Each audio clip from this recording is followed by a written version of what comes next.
오늘 말씀을 보면 욥의 또 한탄 섞인 그런 푸념이 하소연이 나오는 것을 볼 수 있어요. 그리고 특별히 오늘 본문에서 많은 사람을 잃었다, 친구를 잃었다, 종을 잃었다, 심지어 나와 함께하던 아내까지도 아예 숨결을 싫어한다. 주변에 많은 사람들이 잃게 되는 장면을 보게 돼요. 여러분들도 뭐 이런 경험, 뭐 우리가 흔히 이야기하잖아요. 내가 있을 때는 사람들이 많지만 안 되고 어렵고 힘들 때는 사람들이 떠나더라. 비슷한 경험을 제가 해봐요. 제가 조금 대형 교회 있고 뭐 사역도 여기저기 나가고 사람들에게 조금 뭐 유명하진 않아도 조금 이렇게 인지도가 있을 때는 연락도 많이 오더라고요. 근데 개척교회 시작하니까요 별로 연락이 없어요. 연락하면은 도와줘야 되는 줄 알아요. 뭐 그리고 제가 언제 도와달라고도 안 했는데 사람이 그렇고 상황이 그렇고 어, 그래요. 그렇더라고요. 욥의 상황이 그러했던 것 같아요. 많은 사람들이 떠나고 멀리하고 종들조차도 심지어 평소에는 명령했던 종의 대상들이 이제는 부탁하고 하소연하는 대상으로 바뀌었다는 것을 욥이 고백을 합니다. 오늘 말씀을 보면서 많은 생각을 하고 욥에 대해서 지금 저희도 뭐 한 달 정도 묵상하고 있는데 오늘 말씀을 보면서 모든 사람이 떠날 때 과연 우리가 붙잡고 우리 곁에 남는 사람은 누구인가를 생각하게 되는 것이죠. 오늘 본문에서 이제 그런 이야기를 하게 될 텐데요. 우리가 고난을 묵상하면서 이걸 놓지 말아야 할 것 같아요. 다 떠나도 다 버려도 하나님 우리의 구원자 되시고 우리와 함께 하신다. 이 진리를 오늘 저와 여러분이 나누려고 해요. 고난이라는 게 그래요. 고난이라는 게 하나님이 주시고자 하는 메시지가 있다는 것이죠. 고난이라는 것이. 우리 교회에서 한 달 전부터 필라테스를 하기 시작했습니다. 그 중에 수강생 한 명인 저희 아내인데 어제 오더니 엉덩이가 너무 아프대요. 엉덩이가 너무 아프대요. 왜 그러냐고 했더니 필라테스 하는데 우리 김민교 성도님이 우리 미나킴 쌤이 너무 빡시게 한다는 거예요. 너무 빡시대요. 무슨 말이냐 그랬더니 너무 힘들어서 하고 우리 신영자매랑 이러니까 소리 내지 마세요. 똑바로 하세요. 얼마나 무섭게 하든지 너무 이렇게 빡시게 하고 왔더니 집에 왔더니 엉덩이가 너무 아프다고 오늘 아침에 또 아프다고 막 그러더라고요. 여러분 필라테스는 성경적입니다. 왜 그러냐면요. 이게 성경에 나와요. 히브리서 12장 11절인데요. 제가 읽어드릴게요. 무릇 징계가 당시에는 즐거워 보이지 않고 슬퍼 보이나 후에 그로 말미암아 연단받은 자들은 의와 평강의 열매를 맺느니라. 이해되세요? 징계가 당시에는 즐거워 보이지 않고 슬퍼요. 얼마나 아픈지요. 슬퍼요. 그러나 그로 말미암아 연단받은 자들은 저희 아내와 우리 시정자매와 같은 자들은 의와 평강의 열매를 맺느니라. 아멘. 이게 왜 성경적이냐면요. 필라테스가 연단받은이라는 단어가 헬라어로 킴나조라는 단어예요. 이 킴나조라는 단어가 이제 김나지움 이런 단어로 바뀌는데 우리 영어로 짐 하잖아요. 훈련소, 훈련장, 짐나지움. 이게 여기서 온 거예요. 연단받다라는 단어는 훈련장에서 훈련받는 이들을 가리키는 단어예요. 훈련받을 때 어떻게 해요? 저도 필라테스와 같이 PT를 받아봤는데요. 제 제자한테 훈련을 받아봤어요. 제 제자. 까마득한 제자. 고등학교 때 맨날 운동하던 친구가 이제 이 PT샵을 차려가지고 제가 이제 뭐 할인해준다길래 스승이라니까 할인해준다길래 제가 왕십리까지 맨날 왔다 갔다 했어요. 근데 이 자식이 저를 얼마나 빡시게 시키든지 훈련하는 1시간 동안 제가 네 선생님 하면서 참는데 이 끝나봐라 이 자식은 내가 진짜 어떻게든 죽여놔야겠다 막 이런 생각이 들 정도로 빡시게 시키는 거예요. 살인 충동을 느껴요. 그런데 그것이 끝난다고 1시간 PT가 끝난다고 해서 제가 살인을 해요? 안 하죠. 고마운 거예요. 힘들지만 그만큼 저의 몸이 뭐 지금은 많이 이제 뭐 물렁해졌지만 1년 전에 결혼 전에는 되게 단단하고 좀 날씬하고 늘씬하게 만들어졌기 때문에 고마워하는 거죠. 이 연단을 고마워하게 되는 거예요. 여러분 그러니까 이 훈련은 이 운동은 결과론적으로 우리가 보면 나쁜 것이 아니라 좋은 것이었다. 우리가 굳이 이분법적으로 설명을 하면 악이 아니라 선이었다라고 우리가 판단을 하게 되는 거예요. 그러니까 우리가 이 선과 악에 대해서 가져야 하는 사고 방식이 바로 이것인데, 내가 볼 때 힘들고 내가 볼 때 피곤하고 내가 볼 때 아프고 내가 볼 때 힘들고 내가 볼 때 슬프면 악이냐? 이것은 나의 관점이라는 것이죠.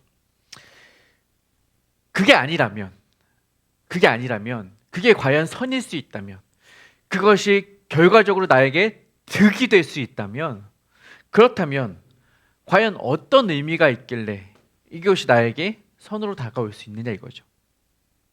나는 분명히 힘들고 나는 분명히 지치는데 이것이 왜 선일 수 있느냐, 이 이야기를 좀 하고 싶은데요. 하나님이 왜 고난을 허용하시는가, 왜 악을 방관하시는가에 대한 하나의 대답이 될 수 있다면, 그것은 하나님은 이 모든 것들을 통해 하나님과 우리와의 관계를 더 견고히 세워가기를 원하신다는 거예요. 그 모든 과정을 통해서 우리가 깨달아야 할 교훈이 딱 한 가지 있다면, 하나님은 나와 이 관계를 더 깊이 가져가기를 원하시고, 그 관계 속에서 하나님은 나에 대한 사랑을 놓지 아니하시는구나. 그러니까 욥이 그 고백을 한 것이잖아. 25절에 대속자가 살아 계시니 그가 심판하시고 구원하시리라는 믿음을 그는 확신하게 되는 것입니다. 맥도 마찬가지였죠.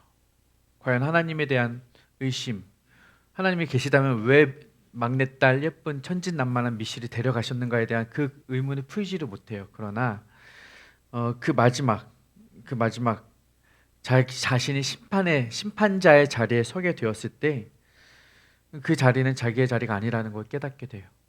자신은 그 답을 낼 수가 없거든요. 그러면 답은 뭐냐? 데이비드 휴미라는 철학자가 이런 책에서 이런 이야기를 했습니다. 신은 악을 막으려 하지만 힘이 닿지 않는가? 그러면 하나님은 무능하시다. 악을 막을 힘이 없다면 하나님은 무능하다는 것이죠. 두 번째로, 막을 수는 있지만 그럴 의지가, 그럴 뜻이 없는가? 그렇다면 신은 악한 분이다. 막지 않으셨기 때문에.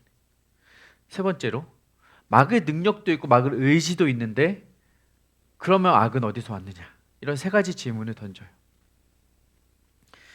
그런데 여러분, 저와 여러분이 영화에서 봤다시피 사라유와의 대화를 통해서 답을 찾습니다. 땅에 심겨진 그 독이 담긴 뿌리를 보지 않습니까? 독뿌리예요. 그것은 악한 것인데 왜 방치해 두었는가? 그것이 방치된 이유는 한 가지입니다.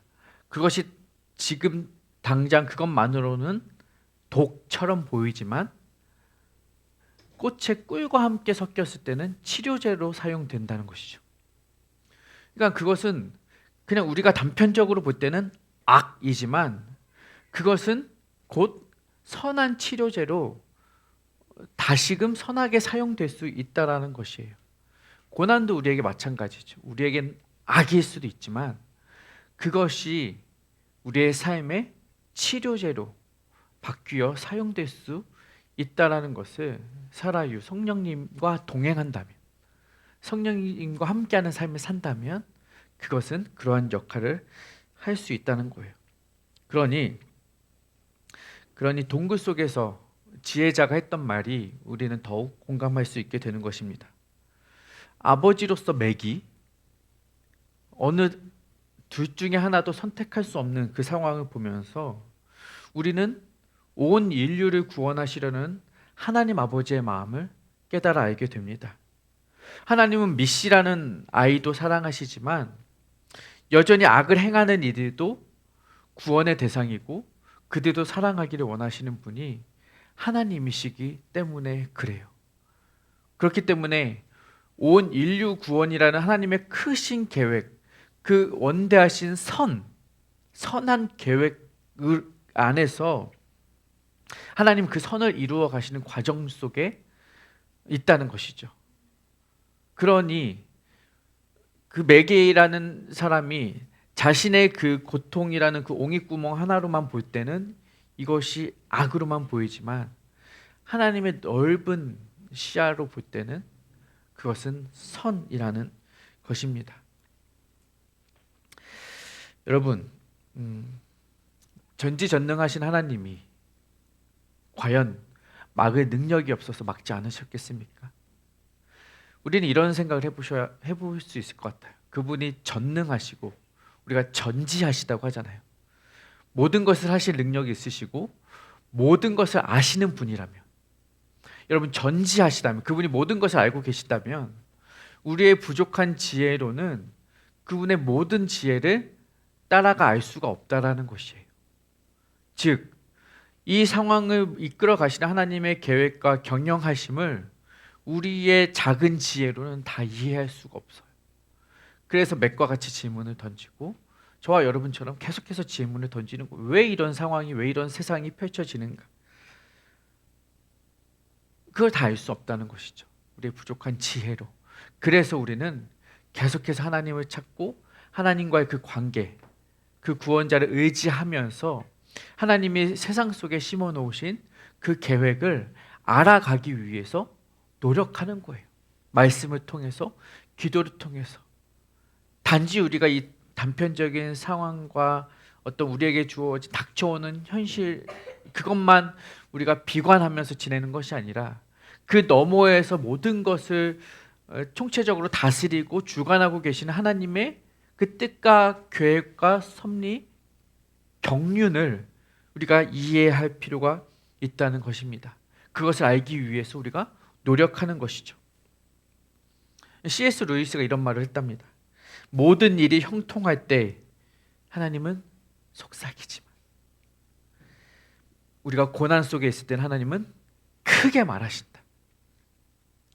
우리의 삶 속에서 형통한 삶을, 평안한 삶을 우리가 유지하고 살 때는 하나님의 목소리가 잘 들리지 않아요. 그냥 잘 흘러가거든요. 그런데 고난 속에 있을 때,